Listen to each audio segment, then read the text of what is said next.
What's up, you guys? In this one, I'll be covering RAID versus shift and what the difference is. I also do a back testing drill at the end of the video where I show you guys how I would use it to be effective. And if you're trading market structure shifts without daily bias, you're gambling essentially. Market structure shifts feel like they're everywhere, but they're really not. A lot of the times they're just raids on liquidity and then pulling back into the range.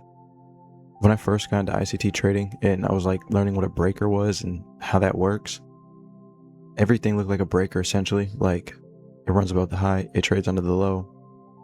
You think this is a breaker, then it really takes this liquidity and then trades higher. So you start looking at this like it's a breaker and it gets confusing. But when you start applying daily bias, then you will get the answer to what a RAID versus shift is.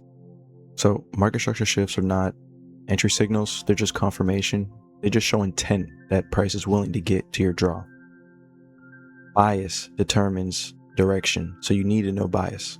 So assuming you're looking at this level to go as a draw on liquidity, you need to refer back to time, which could be your silver bullets, your macros, any reference to time that ICT gives you, but you need to have the draw on liquidity correct.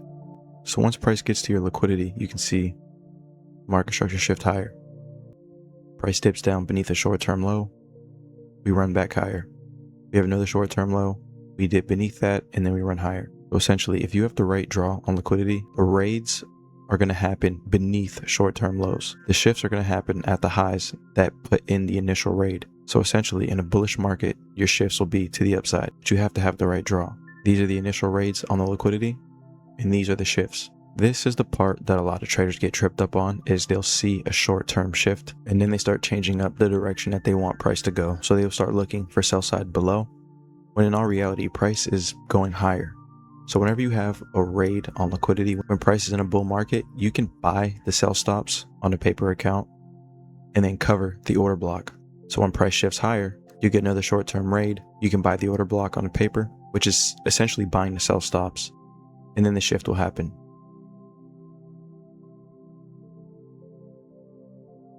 All right, so looking at this chart, you're going to learn a lot about price action. Let's say you knew this was the draw on liquidity. You can see all the short-term raids it had and then shifts. So basically you have a run on sell side, we shift higher. We had a run on stops, we shift higher. Something else you should notice if you're truly on side with your target, you're going to get an inversion after the true raid. And the last thing you need to notice, you're going to get the true order block, which is deemed as a propulsion, but to simplify it, an order block. So these are the three things in price action you're going to see after a true run on sell side and shift higher. And what this means is if you can't catch the inversion, you have an order block that price will return to. If you don't like taking the breaker, you have an order block. It's a specific PD array you can use to get to your draw. So we're going to get into this example here. And I remember when I first started trading, I didn't understand what a breaker was, so I disregarded it. But then when I started to understand draw, because I always really knew where price was going, that was one of my strong suits. Like I could see a price level and understand, okay, that's the draw. And then that's when I understood where breakers formed and then raids, and then after that it made sense. So looking at this example here, I was looking for sell side. So once I seen price run above these highs and we had SMT with ES, I seen this inversion being put in, and I used this as my entry, and then price ran to my draw. All right, so looking at this example here, you can see this high down to that low. Look at every time it ran above a short-term high. You had the true market structure shift to sell side. You can see a run above this high here, and then a shift. You can see a run above this high here, and then a market structure shift to the downside, tapping back up into the breaker for a short. Every time price runs above an old high and then breaks lower, you want to practice entering off that. So as you can see here, we run above a high, we break lower. This is safe for an entry.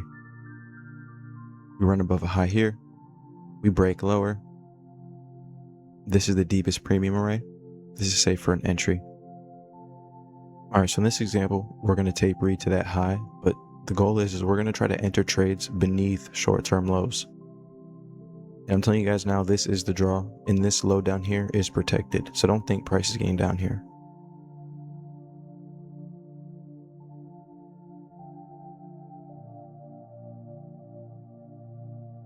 We had a raid, then shift.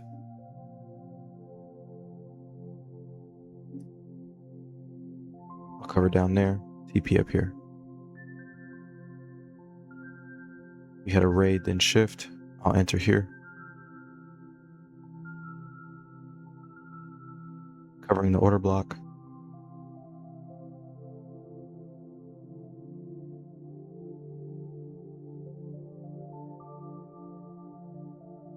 We're under sell side. Let's see, we have a shift.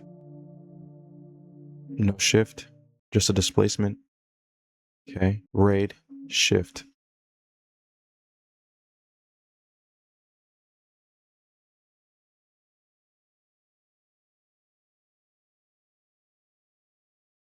Eventually reaching your TP. So that's a good drill you guys can do, but you have to know the draw is going higher, and you can implement this in real time. So in this example here, you can see this was the draw, and look at what it did to price on the way down.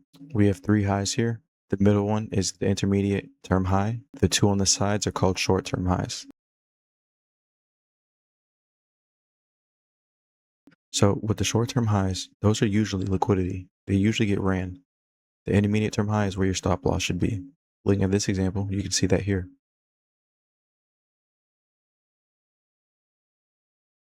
You can see short-term high, intermediate term high.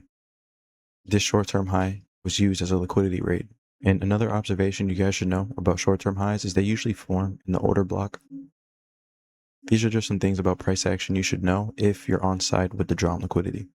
So looking at the morning session of this day's trading, I was bullish on the day. I wanted to see the daily candle reach more to the buy side, but we were too much in a premium by then. So I started to look at the 25,800 level as a potential draw. Because if I want to be a buyer, I at least want to buy in a discount. The aftermath, we purge a high, we run lower. We fall short of the 2500 level. Eventually, we did get down there. As you guys can see, we had another pump down to the 25,800. We fell short and turned higher, but where that logic comes into here, right? You can see, so we have a run on a high. As you can see, this is an intermediate term high. This is a short-term high. Short-term highs are usually liquidity, so you extend that out. We had one more pump. We trade down into the order block, eventually having a sell-off. As you can see, Addy caught the trade here, all the way down to sell-side liquidity. If you guys like this type of videos, just drop a comment, share with a friend. And also, that wasn't everything I can give you in one. It was more for the traders who understand bias and drawn liquidity, and they just don't know how to get on side.